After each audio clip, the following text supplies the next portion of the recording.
It's time to rethink, renew, and reimagine retirement. Welcome to Retire Repurposed. This podcast is dedicated to help people transition into fulfilling and purposeful retirements.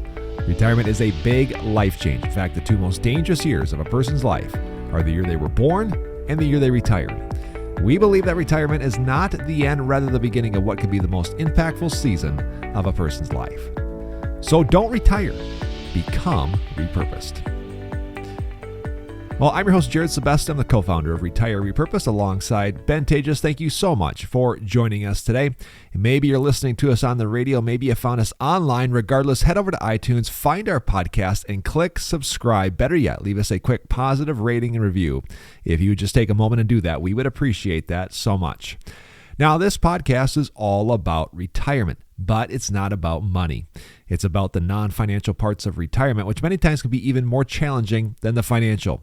Few people could just flip the switch from working a career 30, 40, maybe 50 plus years and then shutting it off on Retirement Friday without methodical steps to what we call living a repurposed retirement. If you want more for your life and your retirement, then you have come to the right place. Well, on this episode, we continue our series on retirement happiness.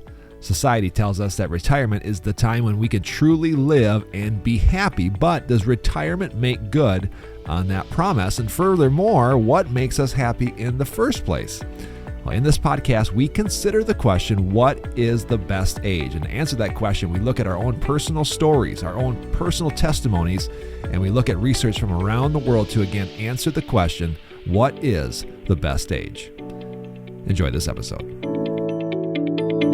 Well, welcome back, everybody. We're so glad you're joining us here on the podcast. We are going to continue our series on retirement happiness, and we've got a great show on tap for you today. We're going to talk about what is the best age. And so if you're listening to this, no matter what age you are, whether you're retired, pre-retired, in your 20s, teens, you're going to get some value out of today's show. So again, we are so glad that you are joining us here today. Just a reminder, we have a Facebook group called Becoming Repurposed in Retirement, joining a growing community of people that refuse to accept the typical American dream retirement. If you want all the latest tips, all the latest content, all the latest stuff coming out of our office, make sure you go to facebook.com and search Becoming Repurposed in Retirement and click join. One more announcement we are so excited to bring you coming up on March 15th. So just make sure that you understand when you're listening to this particular podcast. But coming up on March 15th, 2023 at noon Central, Ben Tejas and myself are doing a live webinar called 5 Simple Shifts to Reduce Money Worries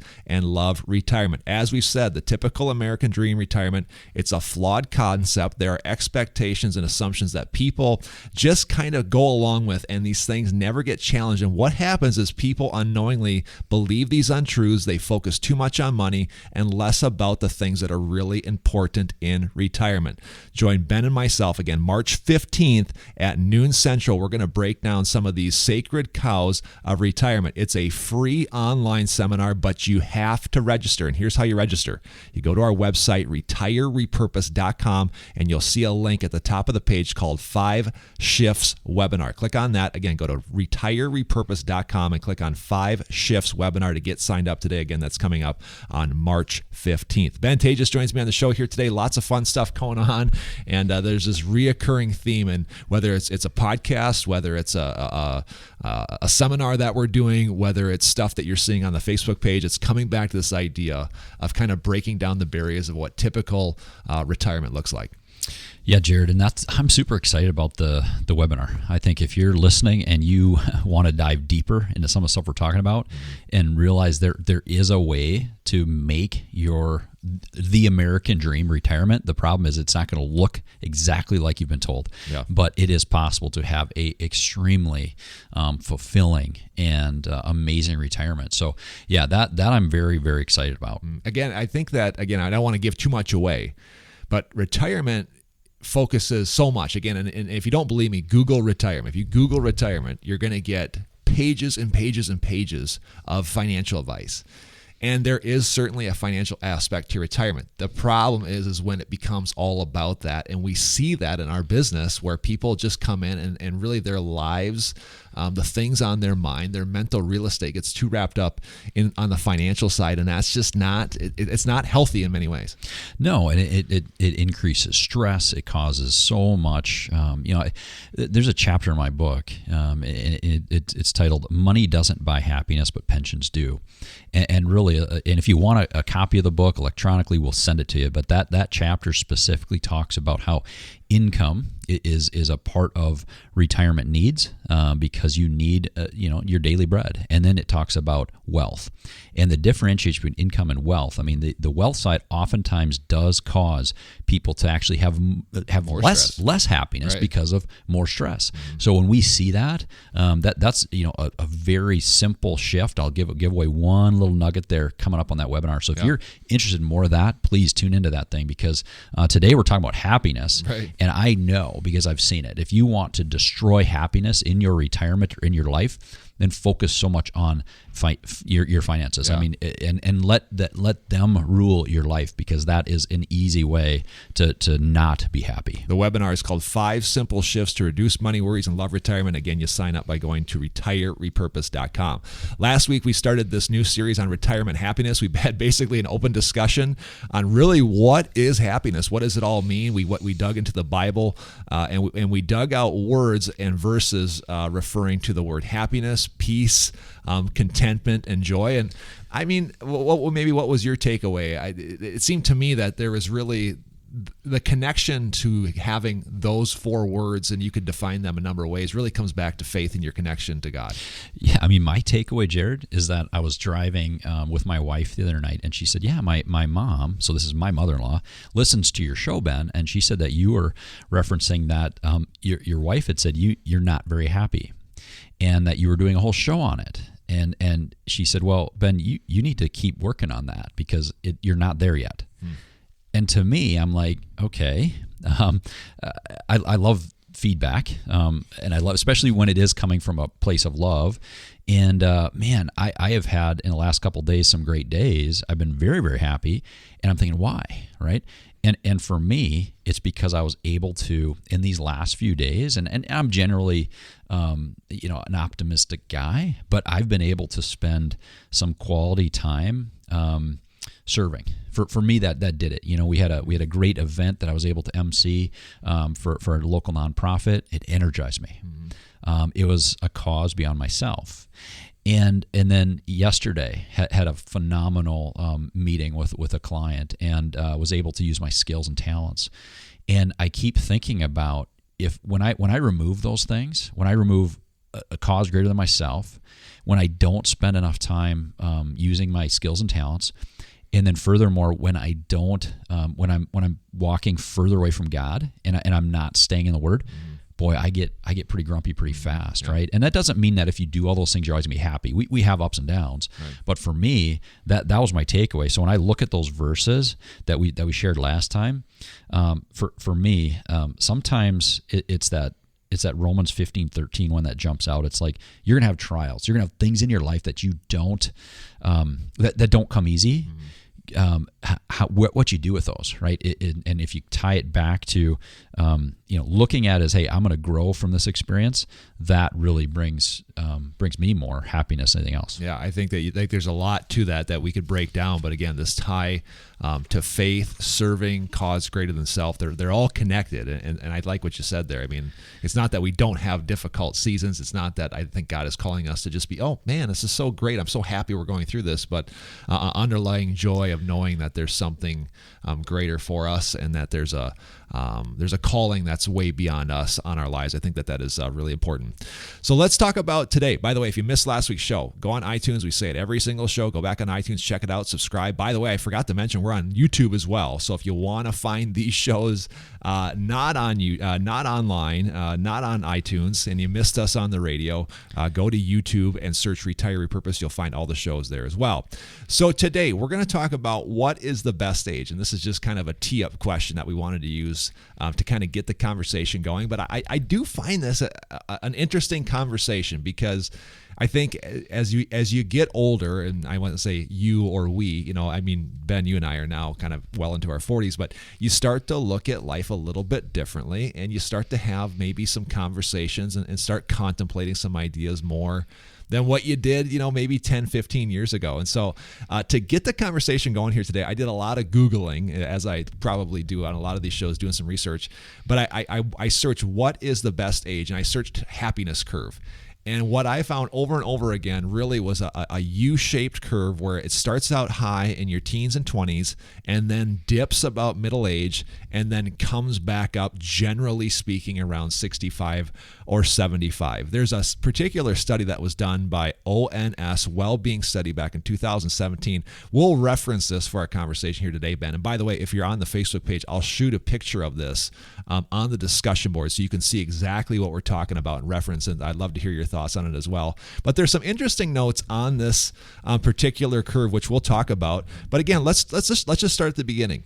Typically, as we enter adulthood, our happiness level, for the most part, is fairly high. I think we can even start from before there. Let's go back to kind of even childhood. I heard a counselor say one time, I can't remember if it's a counselor or a doctor, but they said, more times than not, children, their default should be happy. If your child is not happy, they're not receiving a fairly basic need of some sort, and it challenges you to find out what that is if your child's not happy. But let's just talk about that for a second. Children should be happy. The Bible says have a childlike faith. I don't think that is a coincidence in a lot of ways. Not at all. I think back to those summers that I had, where all I had to do, Jared, was do a little bit of work on the farm.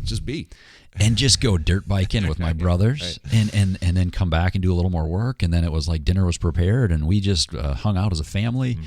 There wasn't a care in the world, right? As far as pure joy, I mean, there's little things, right? But it's almost like you don't even know, right. You don't, and maybe that's part of it, mm-hmm. right? Maybe we don't understand as a child, we're just happy because we don't have the stress. We don't have life hasn't really fully begun. What's begun is just the fun parts, right? And there might be little things, right? There's always little trials that we're going through. I can remember as a kid, school and different things and friends. But generally, I think it's a time when, like you said, unless there's something that is a pain point, right. bullying at school, or there's a real issue in your life, but if your basic needs are met and you're not dealing with those issues, it should be a pretty happy time. I think back to like Genesis 2 and 3, like the fall. By the way, and you've heard this on the show a number of times, I think you can probably guess one of my favorite books in the Bible is Genesis, because I always tend to go back there. I find it fascinating. But again, the tree that God told Adam and Eve not to eat from was the tree of knowledge and good and evil. I think there was a level, and I don't like using this word because it's generally used as a negative term, but they were generally ignorant to a lot of things that God knew, right? And I think of that like children. There's a lot of things you just don't know as a child. That's a good thing. Like the term blissfully ignorant. That's in a lot of ways.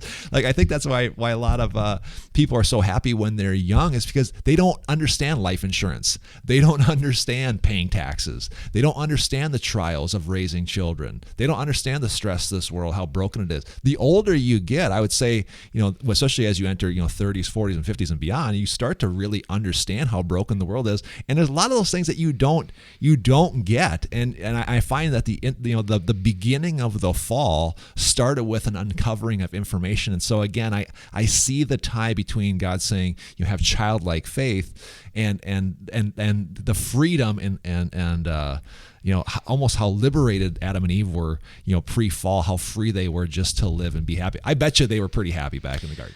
Yeah, I would think so, right? And we talk a lot about what work looked like. I mean, you can do the same thing. Right. Pre-fall work is probably the type of work that we'll do someday in heaven, right? I mean, will we work in heaven? Absolutely. I believe that for sure, but there won't be the weeds, right? So I think you look back on our lives. The beautiful thing is, though, Jared, as we get that knowledge, as we get the knowledge of the scary things that are coming, and we get the knowledge of, paying taxes, or having a sick child, or having a sick a sick spouse or losing a spouse, whatever those trials are, going back to that verse that we started at, Sure. can you still be happy? Yeah. Can you still be happy in every stage of life? And that's what we're talking about today. And I think you may naturally be more happy, and it's simpler to be happy in those early years. But I think one of our jobs is to make sure that everybody's happy, or that we're finding happiness or true joy our entire lives. Yeah, exactly. And should probably increase because there's more knowledge of the Lord that's coming the more years that you're on earth. So I do see the connection you're trying to make.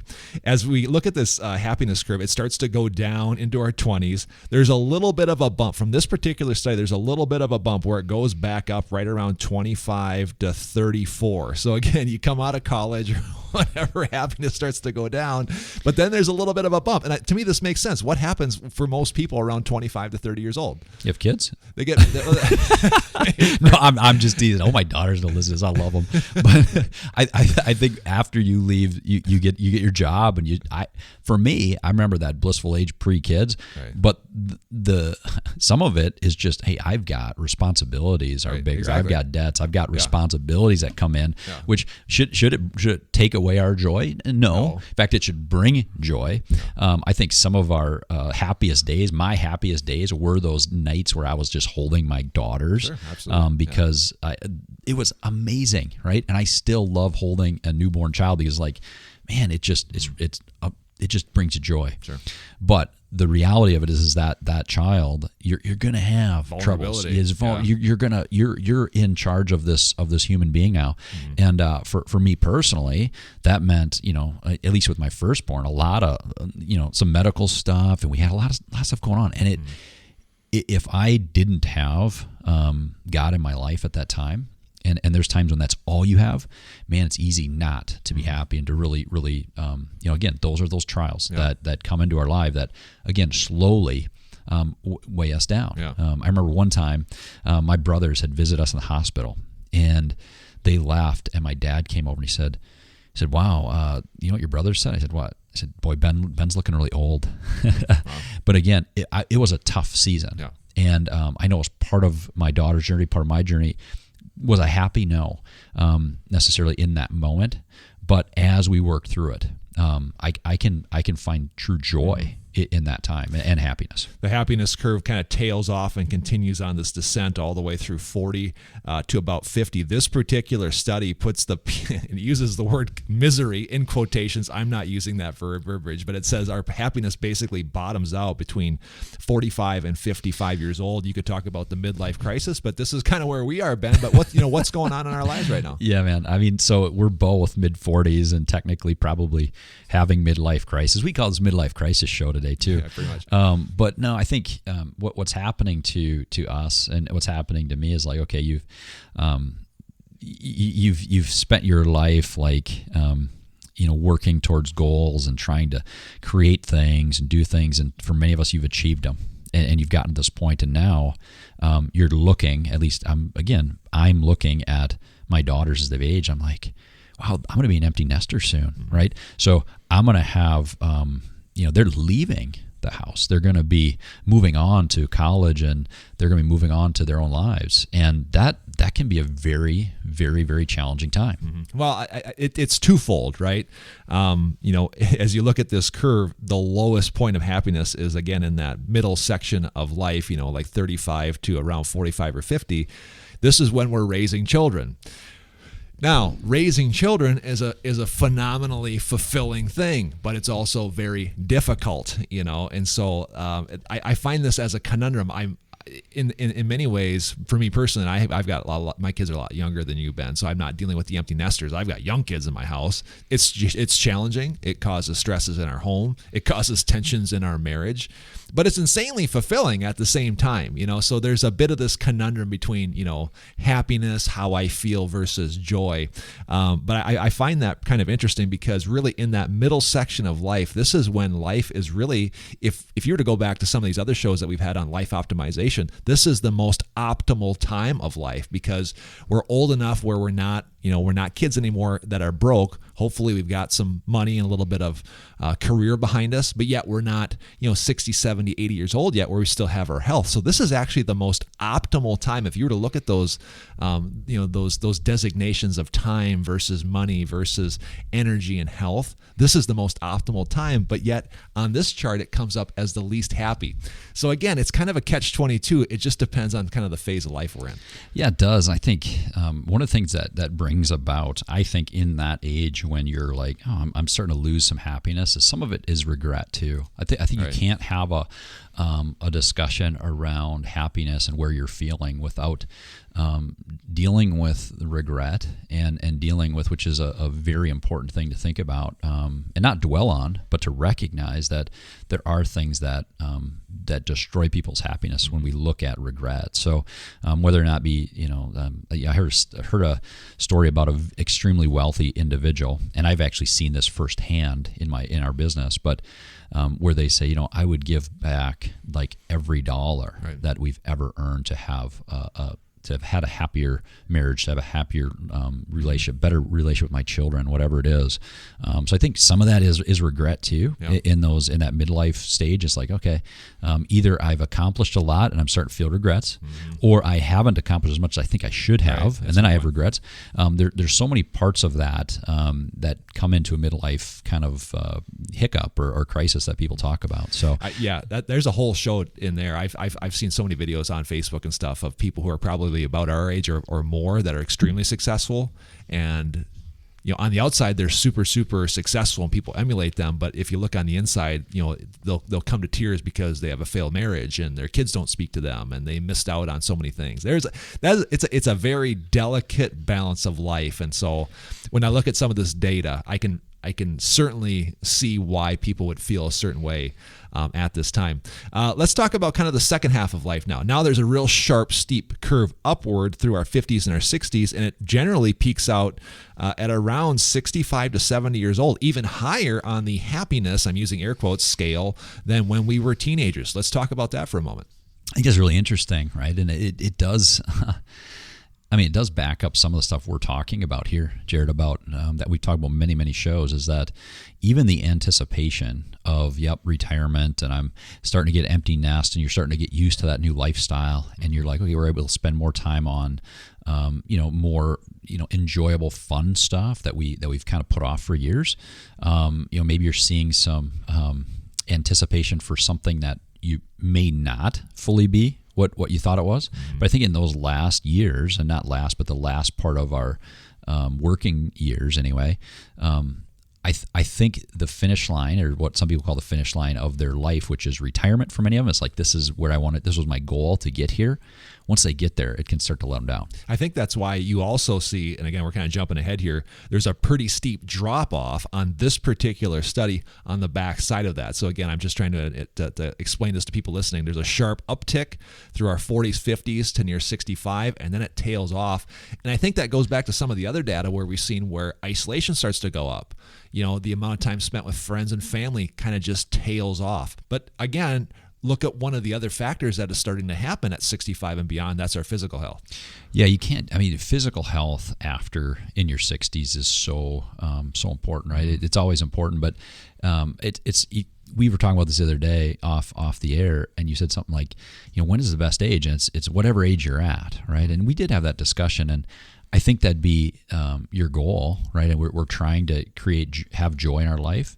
But the reality is, I hesitate in saying that to somebody that's in their 80s and unable to move and do the things they want to do. Mm-hmm. They're going to have to find their joy and their happiness in other ways, which can be done, right? Which absolutely can be done. So I believe that happiness curve that we're showing and that we talked about today, we can break that thing, right? We can break it so it looks different. Right. Like that's really based on studies of many, many people. If we do life right, and if we, it doesn't mean there's going to be little bumps in there and we aren't as happy, but can any age be our happiest age?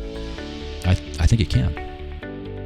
Well, I sure hope you enjoyed this conversation on retirement happiness and answering the question, what is the best age? We'll continue this conversation next week. Before I let you go, just another reminder of our next online seminar called 5 Simple Shifts to Reduce Money Worries and Love Retirement. It's coming up on Wednesday, March 15th at noon Central Time. Ben Tejas and I, we're going to give you 5 specific shifts you need to make to reduce the amount of money worries you have and unlock the potential to truly love retirement while you are having the greatest impact on others. It's totally free, but you have to register by going to our website, retirerepurpose.com, and clicking on 5 Shifts Seminar. Until next time, I'm Jared Sebesta. Remember, don't retire, become repurposed. We'll see you then. Securities offered through Avantax Investment Services. Member FINRA SIPC. Investment advisory services offered through Avantax Advisory Services. Insurance services offered through an Avantax affiliated insurance agency.